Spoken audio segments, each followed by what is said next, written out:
Hello বন্ধুগণ, সবাই কেমন আছেন? ঠান্ডা তো এখনও কমেনি। যাই হোক, আজকে আমার আরেকটা প্রিয় ভর্তা বানালাম। সয়াবিনকে একটু সেদ্ধ করে জলটা ভালো করে চিপে ফেলে দিলাম, নিগড়ে নিলাম। তারপর হালকা তেলের মধ্যে আঁচ কমিয়ে মাংসের মতো করে লাল করে ভেজে নিলাম। তো কাঁচা লঙ্কা আগুনে জ্বালিয়েও দিতে পারেন। আমি আজকে ওই কাঁচা লঙ্কা না দিয়ে শুকনো লঙ্কাটা একটু ভেজে সয়াবিনের সাথে ভেজে নিয়েছি। আর আদা পেঁয়াজ কুচিয়ে ধনে পাতা কুচিয়ে একেবারে ভালোভাবে চটকিয়ে মেখে নিয়েছি যেন মিশে যায়।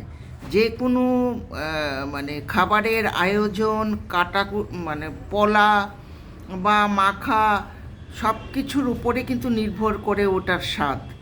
আর সয়াবিনটা না ভাজলেও হতো, সবটাই তেল ছাড়া কাঁচা লঙ্কা জ্বালিয়ে, কিন্তু একটু ভেজে নিলাম কেন, দেখতে ভালো লাগে, একেবারেই মাংসের মতো।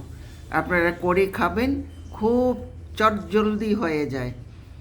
আর বিভিন্ন রান্নার রেসিপি করার আগে বা ধরুন আয়োজন করতে হবে অনেক পদে, আমি কি করি, অবসরে রাত্রিবেলা কেটে কুটে সমস্ত আয়োজন কমিয়ে রাখি, সেদ্ধ করে ভাপিয়ে, তাহলে পরদিন রান্না খুব তাড়াতাড়ি হয়ে যায়। এটা আমার আমার মতো আমি আর কি এটা করি। ঠিক আছে, ভালো থাকবেন। আগামী আরেকটা রেসিপি নিয়ে দেখা হবে।